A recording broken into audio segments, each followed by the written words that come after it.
Hello MotoGP fans, welcome back to ZNGP. Today the Argentine Grand Prix delivered a breakthrough moment for Franco Morbidelli and VR46, with the Italian securing his first podium in years. Meanwhile, Marc Márquez continued his winning ways, edging closer to Valentino Rossi's record of 115 Grand Prix victories. VR46 sporting director Uccio Salucci shared his thoughts on the weekend's results, including his belief that Marquez could surpass Rossi's legendary milestone.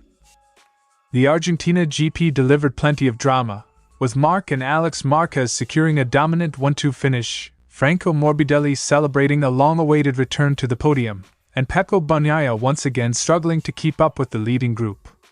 The former champion's lackluster performance raised serious concerns, particularly as Ducati's satellite riders continued to outperform him.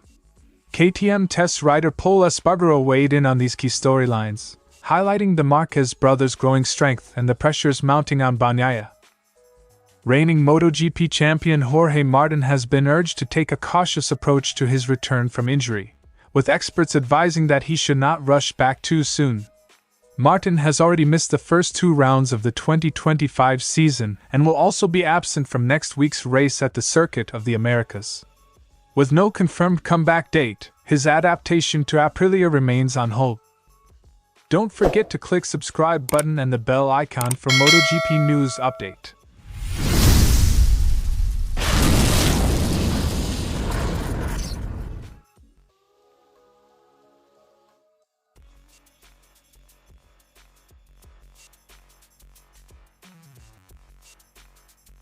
Franco Morbidelli's third-place finish in Argentina marked a significant turnaround after several tough seasons. The VR46 rider gambled on a soft rear tire, a risky strategy that paid off as he fought his way onto the podium, overtaking former champion Pecco Bagnaia in the early laps. Uccio Salucci, the sporting director of VR46, expressed his satisfaction with Morbidelli's performance, addressing the skepticism surrounding his signing. Salucci also revealed that Valentino Rossi personally backed Morbidelli's return to the podium, insisting that the Italian still had what it takes to fight at the front. When we signed him, many people said, "Morbidelli is finished, he's finished." He's not finished. Today, he showed he's still one of the best riders in the world. He keeps improving, race after race, session after session. And I want to thank Ducati because the 2024 bike is fantastic. Vale said, "I love Morbidelli, I trust him, and I'm sure he'll be back on the podium." And it's true.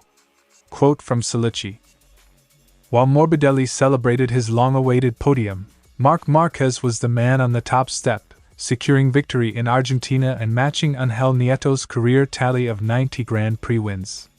But the 8-time world champion has his sights set on an even bigger number, Valentino Rossi's 115 victories. Uccio Salucci, a lifelong friend of Rossi and key figure in VR46, admitted that he would prefer Marquez not to reach that milestone but acknowledged that it is now a strong possibility. Good for him. It's true that he's now aiming for Vale's 115 wins, and I think Marquez is very strong. He has a fantastic bike and a fantastic team. I don't want him to get there, but I think he will. Marquez's resurgence on the Ducati has made him a constant contender for victories, and with multiple seasons ahead of him, surpassing Rossi's total is looking more and more likely. While Marquez chases history, VR46 has its own ambitions. With Morbidelli's return to form and Fabio Di Giannantonio finding his rhythm, the team is steadily building momentum in 2025. Salucci emphasized that both riders are growing stronger, and that VR46 remains focused on long-term success. Meanwhile, the debate over Marquez's legacy continues. If he surpasses Rossi's 115 wins, it will cement his status among the sport's greatest, but for Rossi's loyal supporters, it would be a bittersweet moment. As Marc Márquez inches closer to Valentino Rossi's record, the MotoGP world watches in anticipation. Can anyone stop him? Or is it only a matter of time before he reaches 115 wins?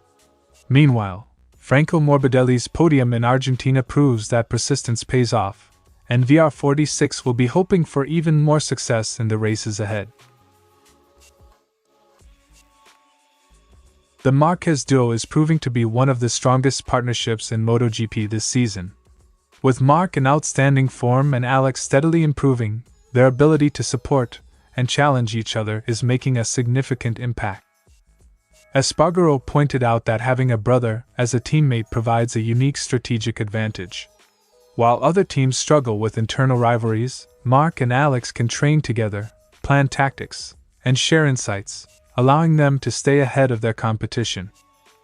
It's better to have allies than friends because at that point, you have a bit of an advantage. Beyond teamwork, Álex benefits immensely from Marc's experience.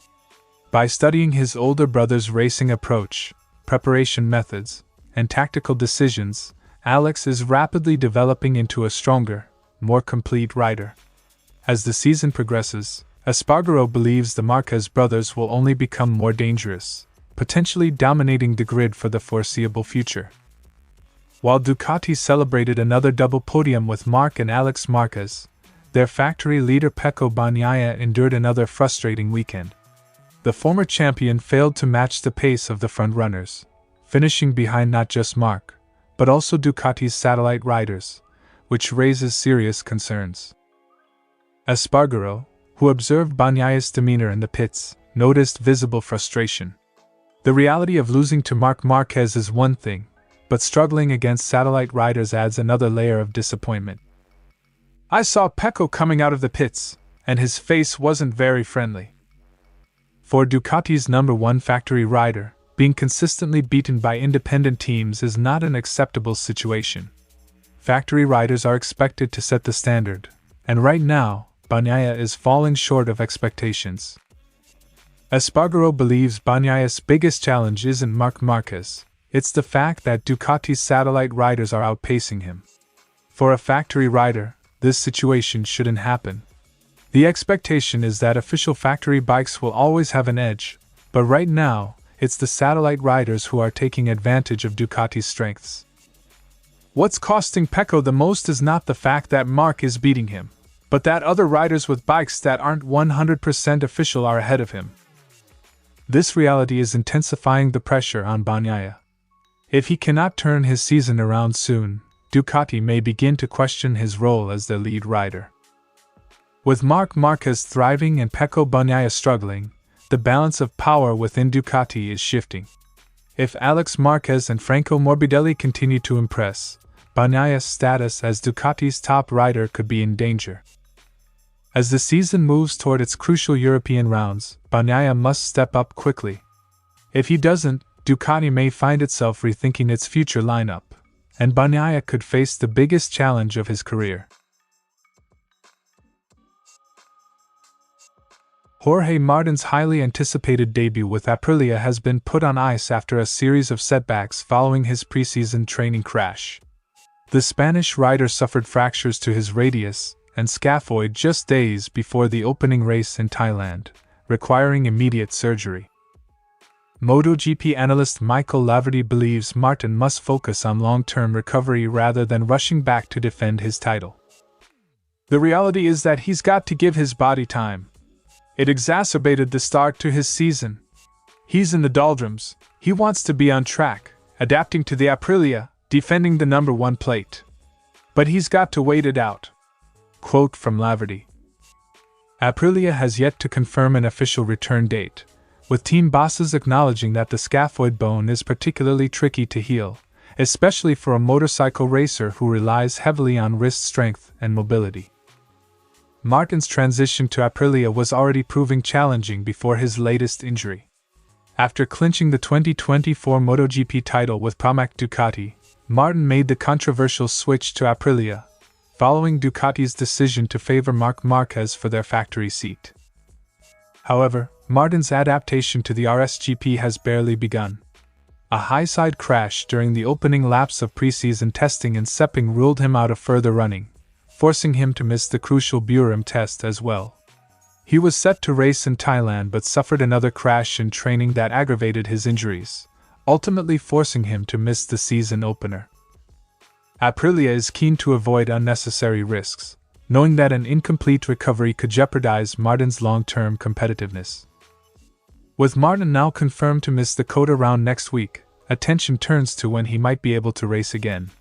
The fourth round in Qatar, scheduled for April 11th to 13th, could be an option, but most experts believe a more realistic target is the start of the European leg in Jerez on April 25th to 27th.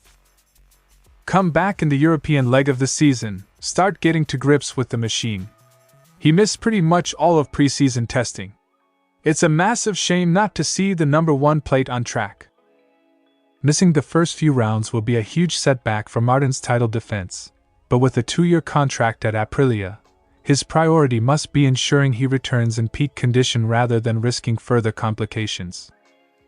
Jorge Martin faces a tough road back to full fitness, but patience may be his best strategy as he recovers from his hand injury.